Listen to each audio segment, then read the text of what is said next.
Hello guys, welcome back to Prabhat explained. आज से हम एक नई सीरीज स्टार्ट कर रहे हैं, इमोर्टल हल्क। थॉमस एक गाड़ी में पिस्टल लेकर बैठा हुआ है। उसके सामने एक पेट्रोल पंप और एक स्टोर है, जहां पर सैंड्रा की मॉम अपनी बेटी को स्टोर के अंदर कुछ सामान लेने के लिए भेजती है। अंदर ब्रूस बैनर एक मैगजीन पढ़ रहा है। सैंड्रा देखती है कि ब्रूस बैनर यानी कि हरे रंग की कैप पहने वाला आदमी कुछ अजीब हरकतें कर रहा है। ब्रूस बैनर जो मैगजीन पढ़ रहा है उसमें लिखा हुआ है कि हल्क को फिर से देखा गया है। तभी थॉमस अंदर काउंटरमैन और अल्फारो के पास आता है और उसे गन दिखाता है और बोलता है कि पुलिस को कॉल मत करो और न ही कोई अलार्म बजाना। अपना रजिस्टर खोलो और बस तुम्हारा रजिस्टर देखना चाहती। लेकिन तभी अपने सामने एक गुंडे को देखकर सैंड्रा डर जाती और उसके हाथ से बोतल छूट जाती है। बोतल के एकदम से छूटने की आवाज़ सुनकर थॉमस को लगता है कि किसी ने मेरे ऊपर गोली चला दी है, इसलिए वो मुड़कर सैंड्रा को गोली मार देता है, जिससे सैंड्रा की मौत हो जाती है। देखकर ब्रूस बैनर चिल्लाता है और उसकी आंखें ग्रीन होने लगती हैं। बस ब्रूस बैनर को भी गोली मार देता है। बस अल्फारो बच जाता है, जो थॉमस से कहता है कि मुझे मत मारो, मैंने तो तुम्हारा चेहरा भी नहीं देखा है। लेकिन थॉमस अल्फारो को भी गोली मार देता है और पैसा लेकर वहां से भाग जाता। सैंड्रा की मॉम अंदर जाकर देखती है कि सैंड्रा मर चुकी है।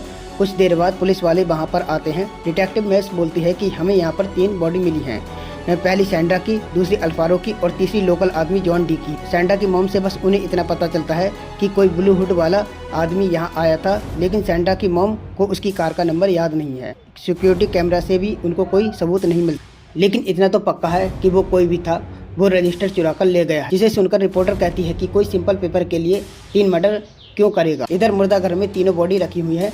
तभी हम देखते हैं कि ब्रूस बैनर हल्क में कन्वर्ट हो चुका है। इधर थॉमस डॉग्स ऑफ हेल के घर में आ चुका है। थॉमस उस गैंग का चीफ को बोलता है कि मैं गोली नहीं चलाना चाहता, लेकिन गलती से मुझसे ट्रिगर दब गया और दूसरे लोगों को इसलिए मारा क्योंकि उन्होंने मुझे मर्डर करते हुए देख लिया था। जोई थॉमस से पूछता है कि गैस स्टेशन को लूटने से कितने रुपए मिले हैं। थॉमस बताता है कि उसे $200 मिले। जोई कहता है कि ठीक है, अब तुम मेरा किराया दे सकते हो, वो $200 दे दो। अब जोई थॉमस से पैसे ले लेता है। अब थॉमस कहता है कि तुम्हें इस महीने का किराया दे चुका हूँ, लेकिन मुझे अभी तक कोई जॉब नहीं मिली है और इसलिए हम अगले महीने का बिजली का बिल नहीं दे पाएंगे। जोई थॉमस से कहता है कि तुम यहाँ से बाहर चले जाओ और मेरे बाकी के पैसे लेकर अगली बार रोते हुए मत आना। थॉमस घर से बाहर निकलता है कि वहाँ जोर से आवाज़ होती है, जो इतनी तेज है कि वहाँ का पूरा घर हिल जाता है और साथ ही लाइट भी कट हो जाती है। जब गैंग के लोग बाहर जाकर देखते हैं तो उन्हें पता लगता है कि किसी ने उनका जनरेटर का कचूमर बना दिया है। माइक भागते हुए अंदर आता है और जोई को बताता है कि कोई बहुत बड़ा मॉन्स्टर यहाँ पर आ चुका है। जोई माइक से कहता है कि तुम अपना मुंह बंद करो। सब लोग पीछे की दरवाजे की तरफ निशाना लगाकर खड़े हो जाते हैं, ये सोचकर जो भी कोई अंदर आएगा उसको गोली से भून देंगे। हल्क दीवार तोड़ता हुआ जोई पर हमला करता है। थॉमस घर के बाहर अपनी गाड़ी की तरफ भागने लगता है और गाड़ी का दरवाजा खोलने की कोशिश करता है, लेकिन हड़बड़ी में उसके हाथ से चाबी गिर जाती है। जैसे ही वो चाबी को उठाकर खड़ा होता है तो अचानक से सारी गोलियों और लोगों के चिल्लाने की आवाज़ बंद हो जाती है। अब थॉमस अपनी गन संभाल लेता है और मॉन्स्टर को ढूंढने लगता है। अचानक से हल्क उसके सामने आ जाता है। हल्क गुस्सा होकर थॉमस से कहता है कि तुमने सैंड्रा को क्यों मारा, वो तो बस 12 साल की थी।